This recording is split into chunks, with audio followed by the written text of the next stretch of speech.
Hi, Seal. Hello, Melanie. Hi, everybody. Welcome back to the Pause Show. This is letter number 2 now that we're Two. going into. So again, if you haven't heard the second letter on with Love Seal, then go over there, find yourself back over there, and listen to the letter, which is called The Nearness of Eternity, letter number 2, and then you can come back over here because Mm-hmm. we're about to go into a little bit of the details and what we liked and just a little bit more about the letter itself. So definitely you want to make sure you listen to it before you sit here and watch and pause with us. Yeah.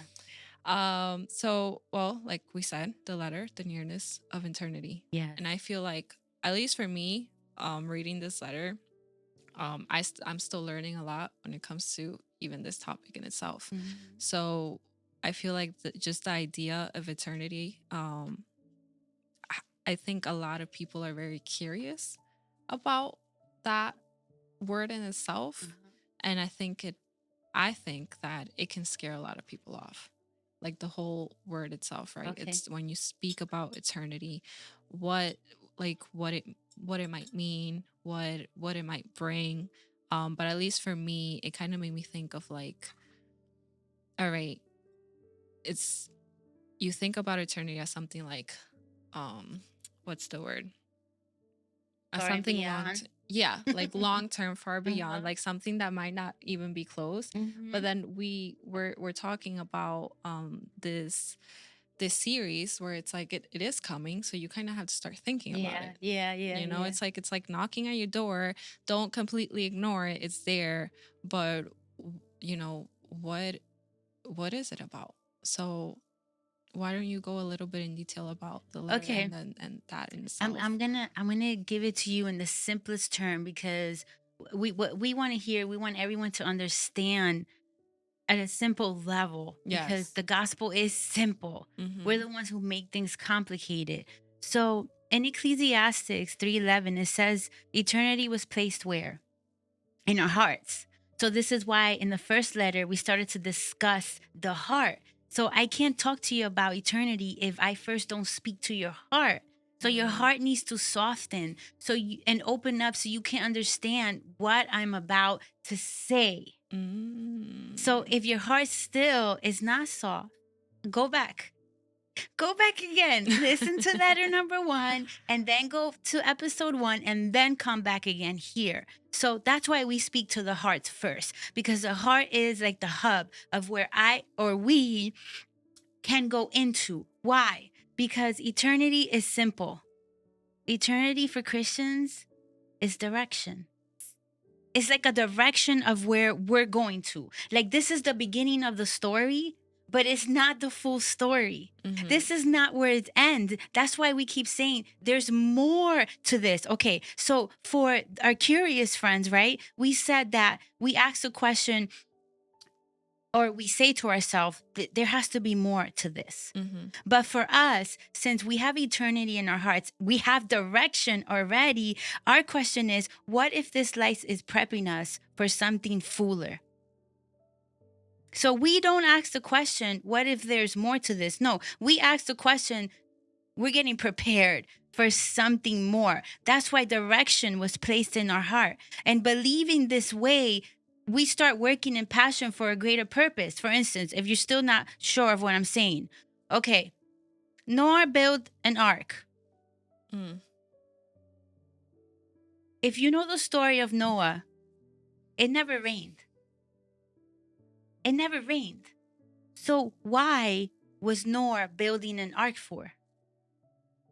Mind you, how long did it, if anybody can look this up real quick, because I can't remember, how long did it take Noah to build an ark?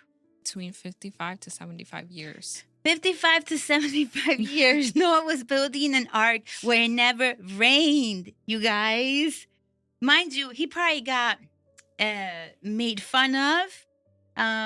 He probably was tired. He probably doubted. He probably got like, okay, why are you asking me to build this ark and there's never rain here and these people are making fun of me? You know why? Because he had eternity in his heart. He had direction in his heart. He knew that he was working for God's kingdom on eternal business, something to look forward to, something for the long run. Mm. That's why eternity is placed in our hearts, to make us work in a direction for something in the long run. We feel it. So what is it that we're working for? Okay, so right now I'm not going to get into that, but what I'm doing right now is working in your heart. What I'm doing right now is trying to place direction in your heart, trying to make your heart feel like there's something, yes, there's something more than this. And I'm trying to stir your heart to a place of like, oh, I get it. Mm. There is a direction that I need to go. That's why my heart always feels like there's something more. You have an assignment here on earth. The same way Noah had an assignment here on earth for the eternal business of God, we have an assignment here on earth. We have a direction that we're headed, but we want other people to come with us because we don't want to leave anybody behind. So eternity that was placed in our heart is basically direction, a purpose. I'm going to stay with that with believers because I don't want to get into my curious friends yet. So for believers, it's a direction that God placed inside of us, that we know that there's something greater, there's something bigger that it's about to happen. Mm. Did Yes. you understand that? Yeah, yeah. Okay. No, that's good. And I think it goes like you said, at least for believers, it's like we should know what that direction is, right? What we should do while we prepare ourselves to go into that, um and while we're directing ourselves there. But um I think it's also the idea of like, why do we go different ways? Why do we what's the word I'm thinking about it in Spanish? No, Detour. yes, we detour ourselves, right? Uh-huh. We start focusing on things that we shouldn't. But I think like I think it's I liked what you said, let the scripture, the Bible, it's very simple, Yeah. right? We just over analyze it Yes. sometimes, Yes. and Jesus has been very direct in the teachings that he gives us in the Bible when he was here on earth. Mm-hmm. And a lot of the commandments, a lot of the things that he instructs us to do are very simple, Yes. right? To love others the way that we love ourselves, to be able to teach others what the Bible teaches us. Like those are simple instructions, Yeah. but we forget that as other things start getting in the way, and we start directing our mind, at least for believers, on other things. And we forget that we were, like you said, we were here on an assignment to bring others with us. Yes. And I think it's great because this is exactly what we want to do with this series. Yeah. Yeah. We don't like we know there is an eternity. We know that we're being directed towards that. We know what we're being instructed to do, but we don't want to do it by ourselves. Yeah. We want to bring others with us. Yeah. Yeah. Yeah. So for my Christian friends who, are sleeping, we just wake you up today, and that your direction becomes active once again, that you are living for a greater purpose, that life does not end here. It just begins here. I feel like we're in training here Mm-hmm. for something greater, that we feel it in our hearts. Yes, we have been taught, we have grew up hearing it over and over again, but inside, deep inside, we know that we're connected to something greater. Yeah. And I just want to remind you, continue working, or if you haven't and you stopped or you paused, I encourage you to start now, to start working for the eternal, that direction that's inside of you wakes up, and that you can get a GPS so you can know where to go here on earth, who to speak to, who to connect with. Because at the end of the day, again, we don't want to leave anybody behind. We just want everyone to join in what we have to say and where we're headed.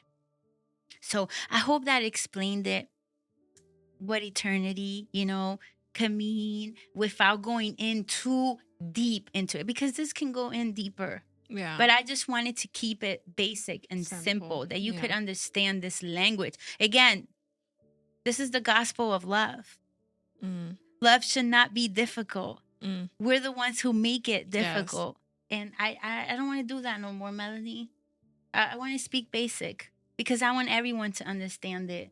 So, what it is that we feel in our hearts, we feel a sense of direction. Where is it that we're going? I think we all know. We all know exactly where we're supposed to be headed. We just choose not to believe it because we do not want to do right. Mm. But that's another. That's yes. That's very true. um I think when it comes to speaking about choosing whether to do right or wrong, like you said, is that word in itself. You have to choose, you have to choose that yourself. And like you said, this is something that I don't think we have to go into detail specifying what eternity is, but like you said, just making sure that we are preparing ourselves. So whether you believe in it or not, because um for non-believers, Mm, I do think that the idea of eternity has come into a conversation at least once in your life. yes. Maybe not in the way that we're speaking about it, but that the idea of that there is something after, Yeah. right? After Yeah. this life. Um and so even if you didn't think that, okay, but that means that Jesus, that doesn't mean that Jesus is coming or that we're going to go either here or there. It's just we live this life and that's pretty much it. But then either way, you should try to live this life right, because why wouldn't you? Yeah. Because it Yeah. affects you here too. Yeah. Yeah. And I think that's what a lot of people don't realize, that a lot of the chaos that we fall into, a lot of the uncertainty that we feel in our lives is because we are not doing things Uh-huh. right. Uh-huh. So again, and kind of like what we said in our first episode, what do you have to lose Mm-hmm. by doing what? By doing good. Mm-hmm. Mm-hmm. Okay, so you know what I'm gonna change? I'm not gonna call them non-believers. Mm. I'm gonna say curious friends. Mm. Like, let's address them like that, like to my curious friends. Okay, so like I said in the letter, we didn't come from nothing and we aren't headed towards nothing. So when you feel there must be more than this, you know what that's called? You know what that feeling is? It's called a memory. That feeling inside of us is telling us that we were created with a greater purpose and that we have a destination to follow. Before we even introduce faith to you, there's already a feeling, there's a memory inside of you telling you, I belong somewhere. I belong to someone. I know that I feel detached from something, but what is it? Yeah. So we're here today to tell you, my curious friends, that feeling, that memory that you have inside of you is a direction of where you're supposed to be headed.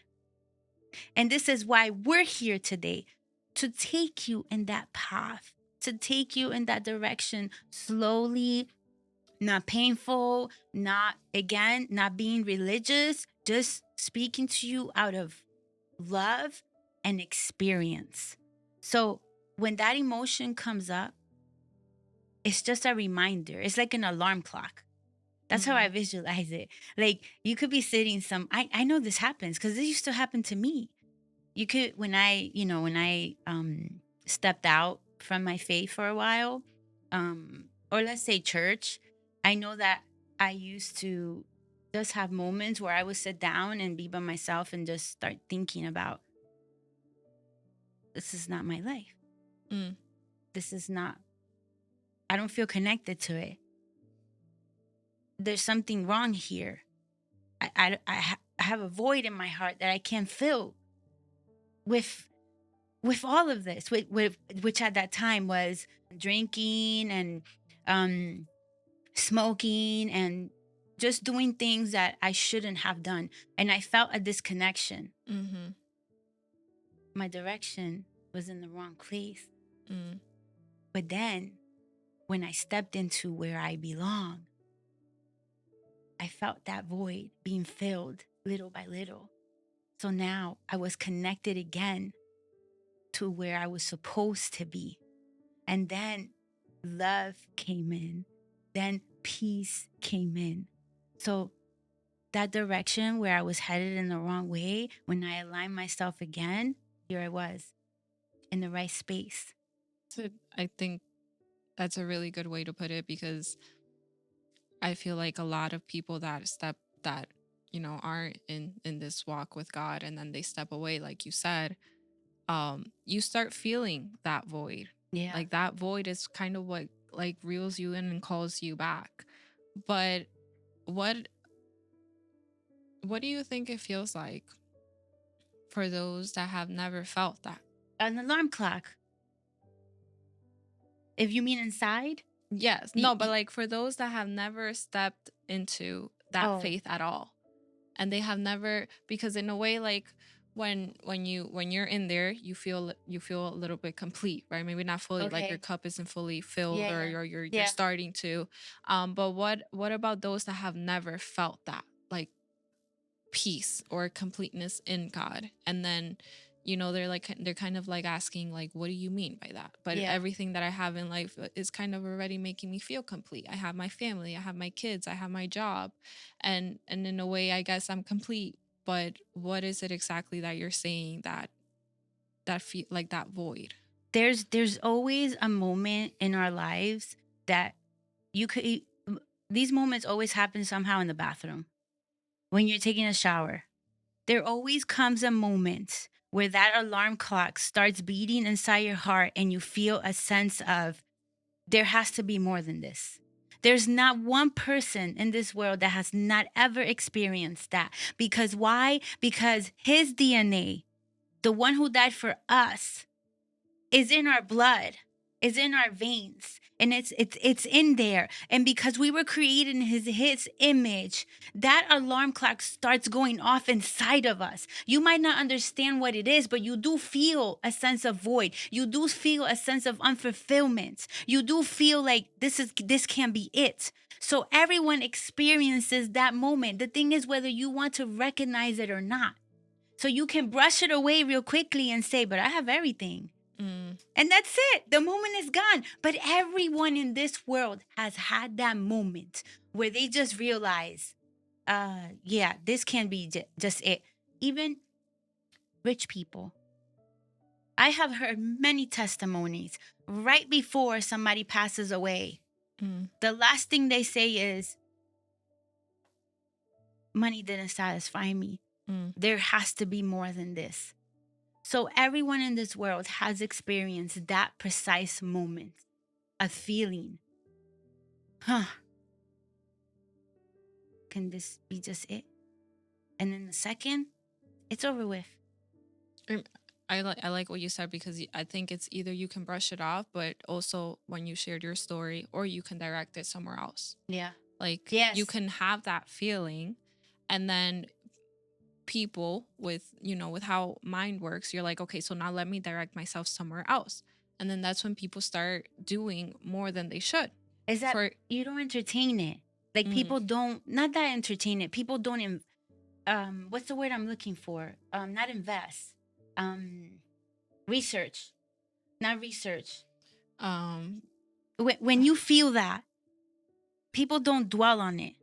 People don't sit down for a moment and say, what is it that I'm feeling here? right, it's very rapid. They just It's just fast. And just like you said, well, let me invest my time in something else. right. Maybe no, why don't you sit down for a minute Mm-hmm. and pause? Yeah. Why am I feeling like this? I have all the money in the world.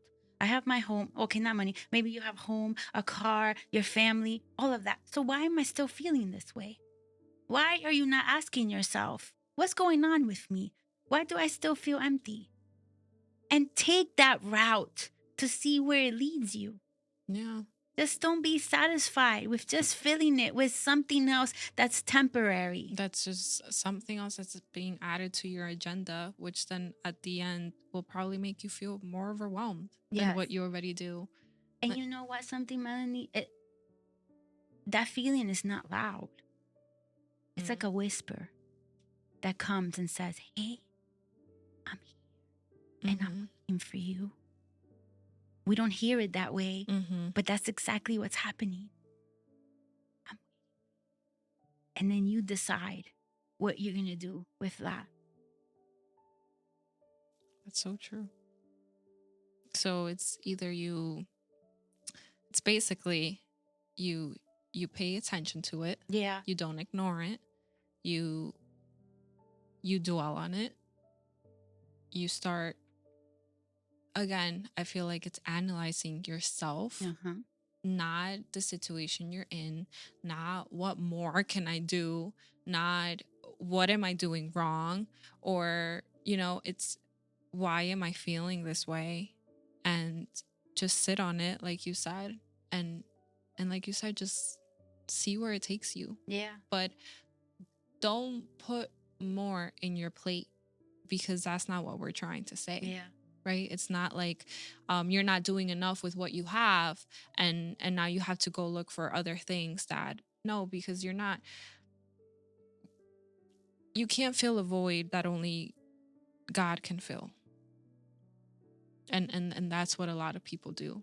They try to fill that void with so much, and then over time it becomes so overfilled that now that becomes even a problem. That becomes overwhelming, and that can lead you into feeling anxious. That can lead you into feeling like you're downgrading yourself, like you're not doing enough, like, or am I doing too much and now I have to slow down? Like it becomes these rapid thoughts in your head, right? Because you suddenly think that there's more, but you don't know what to do with it, or you don't know how to do it. You don't know how to fill that void. So I think the best way to kind of leave it as is, there is more. Yeah. And it's a void that only Jesus can fill. Yeah. Yeah. Yeah. So for today, for our Christian friends, eternity in the most basic form is a direction. We have direction in our hearts. We know where we're headed. We're supposed to know where we're headed. Are you living that life of knowing where you're headed? Are you representing that life of where you're headed? Can other people see that in you without you even speaking? And for my curious friends, that feeling in your heart, it's a memory, like I said. That moment that sparks inside of you, or that moment when you're by yourself and you're thinking, I'm not happy. This is not it. I challenge you to go deeper in that feeling and discover why is it that you're still feeling that way, and become curious in that. Just don't brush it aside, entertain it. And this is why we're here. So for my curious friends, just consider it a whisper, a soft little whisper, not bothering you, not disturbing you, not obligating you. Just a little whisper, just reminding you of who you belong to. That's all that's happening in that moment. Just a little whisper. Hey, I'm here. I've always been here. And it's up to you whether you want to respond to the whisper or not. It's up to you. So my advice to you is respond gently, even if you don't even know what you're doing. Say, yes, I'm here. What do I do next? I guarantee you something will happen. It will. It will. And just, even if you just have to ask, God, what are you stirring inside of me? What is this feeling? Yeah. He will answer. He will direct you. Yeah. Because he is our direction. Yeah. This is not coming from us. Like, this is not CEO telling you what you should direct yourself into. No, but it's him that gives you the direction. Yeah. But like you said, you just have to open up the invitation, open up the door, and listen. Yes. And sometimes you need that quiet to listen. Yeah. So like you said, give yourself a time to listen and see where that takes you. Listen to the letter, and then listen to us, and then allow God to tell you what he's trying to stir in you. What is it that he's trying to release you from, and where is he trying to direct you? Yes, yes. And if you still don't want to hear the word God, it's okay. It's okay as well. Just respond to the whisper. Just, I don't know what it is. I don't know what I'm feeling, but I'm going to be curious enough and bold enough to say, okay, I'm listening. Mm. And that's I like it. that. That's it. That's it. Don't rush it. Don't do too much. Mm-hmm. Simple. Simple. The gospel is simple, you guys. Very simple. And that's where we're going to push in this series. Yes. Okay? So, All right. thank you for watching. And we will see you on letter number 3. 3.